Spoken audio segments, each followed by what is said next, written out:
Welcome students, आपका मेरे channel science classes by doctor Kumkum Saxena में बच्चों बहुत स्वागत है। और मैं बराबर इस समय आपको 9th क्लास का बायोलॉजी का पोर्शन पढ़ा रही हूँ, जो चैप्टर 5 है हमारा जंतु कोशिका की रचना। ये सामने बोर्ड पे आपको दिखाई दे रहा है, ये जंतु कोशिका बनी है और ये वनस्पति कोशिका बनाई गई है। इसके बारे में आपको शनै शनै करके बताया भी गया है और आगे भी बताया जाएगा। अब हम चलते हैं कोशिका के कोशिकांग।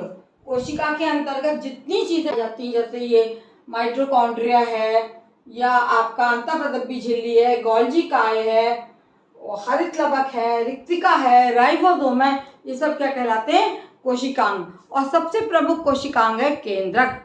जो बताया था मैंने आपको कि कोशिका के अंतर्गत केंद्रक पाया जाता है और इसको जो इसमें जो सब कुछ भरा हुआ है इसको हम जीवद्रव कहते हैं। और केंद्रक के बाहर और जीवद्रव पादप झिल्ली के बाहर जो के बीच में जो द्रव भरा है उसको हम कहते हैं कोशिका द्रव। कोशिका द्रव में सारे ही जो हमारे हैं कोशिकांग को बिखरे पड़े रहते हैं। सभी कोशिकांग जो हैं वो दोहरी झिल्ली में बंधे होते हैं और इसीलिए इन्हें प्रोकैरियोटिक कोशिका कहा जाता है। केवल राइबोसोम होते हैं जो खुले होते हैं, उनमें कोई भी झिल्ली नहीं पाई जाती है। आज मैं आपको बताने जा रही हूँ केंद्रक की रचना। केंद्रक क्या है? जो बीच का भाग है, आप देख रहे हैं, ये बहुत ही इम्पोर्टेंट पोर्शन है कोशिका का। हर कोशिका में एक केंद्रक पाया जाता है और ये नीचे की तरफ बनाया गया है। ये दोहरी झिल्ली का बना हुआ होता है।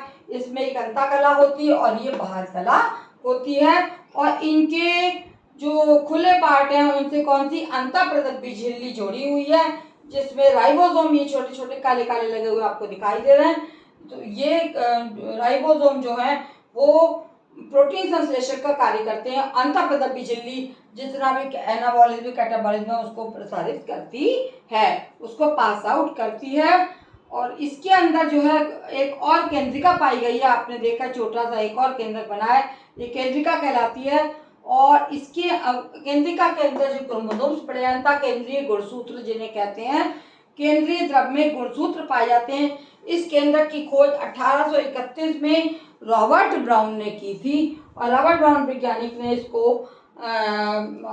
सूक्ष्मदर्शी की सहायता से देखा था। लेकिन इसको ऐसे नहीं देखा जा सकता है, इसको आयोडीन सैफरिन से रंजित कर कर ही इसको देखा जा सकता है। इसके विभिन्न पार्ट होते हैं। सबसे बाहर है केंद्रक कला और दूसरा पार्ट है इसका जो बाहर की मेम्ब्रेन है उसको हम बोलते हैं केंद्रक कला। और इसमें जो द्रव भरा रहता है उसको हम बोलते हैं केंद्रक द्रव। तो 3 पार्ट है। सबसे पहला पार्ट है इसका केंद्रक का केंद्रक कला। जो मेम्ब्रेन डबल मेम्ब्रेन है वो केंद्रक कला कहलाती है और इसके अंदर जो द्रव भरा है उसे बोलते हैं केंद्रक द्रव। केंद्रक द्रव लिक्विड जो भरा है वो केंद्रक द्रव कहलाता है और डबल मेम्ब्रेन है ये कहलाती है केंद्रक कला या आपकी न्यूक्लियर मेम्ब्रेन। और तीसरी चीज इसमें जो पड़े हुए हैं ये अंदर भी गुणसूत्र पाए जा रहे हैं ऐसे ऐसे करके और बाहर भी इसमें गुणसूत्र बने हुए होते हैं। इनका कार्य आपको बताया जाएगा। तीसरे हो गए गुणसूत्र। इस प्रकार से केंद्रक के 3 भाग आपको दिखा दिए मैंने। और केंद्रक कहाँ पाया जाता है?